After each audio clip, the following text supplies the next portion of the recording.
Hello বন্ধুরা, আমি আবারও চলে এসেছি আমি একটা নতুন ভিডিও নিয়ে। সেটা হচ্ছে সুজির প্যান ফ্রাইড পরোটা। তো দেখতেই পাচ্ছ আমি এখানে সব ইনগ্রিডিয়েন্টগুলো নিয়ে নিয়েছি এক এক করে। অনেক কিছুই আছে, পেঁয়াজ, কারি পাতা, সুজি, ক্যাপসিকাম কুচি, গাজর গ্রেট করা। তো সব কিছু নেওয়ার পরে আমি একটা পাত্র নিয়ে নিয়েছি এবং সেই পাত্রের মধ্যে আমি সুজি ঢেলে নিয়েছি। যতটা পরিমাণ তোমাদের লাগবে তোমরা ততটা পরিমাণ নিয়ে নেবে। তো আমি এখানে 200-র মতন সুজি নিয়েছিলাম, আর যে টক দইয়ের যে কাপ বাটিগুলো হয় সেইটার 1 বাটি নিয়ে নিয়েছিলাম টক দই। এবং দেখতে পাচ্ছি ভালো করে চিনি দিয়ে একটু ফেটিয়ে নিয়েছি টক দইটাকে, যাতে একটু টেস্টটা ঠিকঠাক থাকে। তো তারপরে এতে আমি দিয়ে দিয়েছি জিরে, নুন এবং 2 রকম নুন দিয়েছিলাম, বিট নুনও দিয়েছিলাম যাতে একটু টেস্টটা ভালো হয়। তারপর নিয়ে নিয়েছিলাম বেকিং সোডা, তারপর নিয়ে নিয়েছিলাম একটু জল, কারণ জলটা না দিলে তো মিক্স হবে না। সেই জন্য জল দিয়ে ভালো করে এটাকে মিক্স করে নিয়েছিলাম। আমি একটু টক দইটার বাটিটা ধুয়ে নিয়ে নিয়েছি, সব কি আর ফেলা যায় বলো। তো দেখো এখানে মিক্স করতে এইরকমভাবে ঠিক কনসিস্টেন্সিটা এসেছে। তো তার মধ্যে এবার কুচি করে রাখা সব সবজিগুলো পরিমাণ মতন দিয়ে দিতে হবে। তোমরা দিয়ে দিও, তোমরা যদি ভালো বেশি বেশি করে সব খেতে যাও তো বেশি বেশি করে দিও। আমি একটু অল্প অল্প করে দিয়েছি।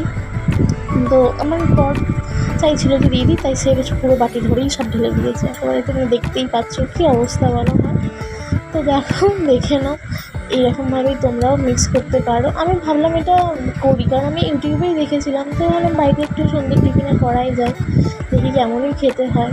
তো আমি জানি না কেমন খেতে হবে, দেখা যাক কতদূর কী হয়, তোমরাও তো দেখতেই পাবে। তো দেখতেই পাচ্ছি ভালো করে এটা মিক্স করে নিয়েছি। তারপর কারি পাতা যেটা ছিল সেটা কিছু করে মধ্যে দিয়ে দিয়েছিলাম, এতে একটু আলাদাই ফ্লেভার আসে।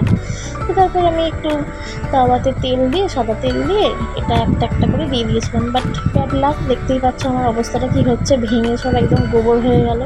কারণটা আমি বলছি, যে ভিডিওটা আমি দেখেছিলাম সেই ভিডিওটাতে এইভাবেই করতে বলেছিল, আর তার জিনিসটা খুব সুন্দর উঠছিল। কিন্তু দেখো আমি একটু এতে আটা মিশিয়ে নিয়েছি এবং তারপরে যখন আমি তেল দিয়ে আবার সেম প্রসেসেই হাতায় করে দিচ্ছিলাম, তো কী সুন্দর জিনিসটা উঠে যাচ্ছিলো।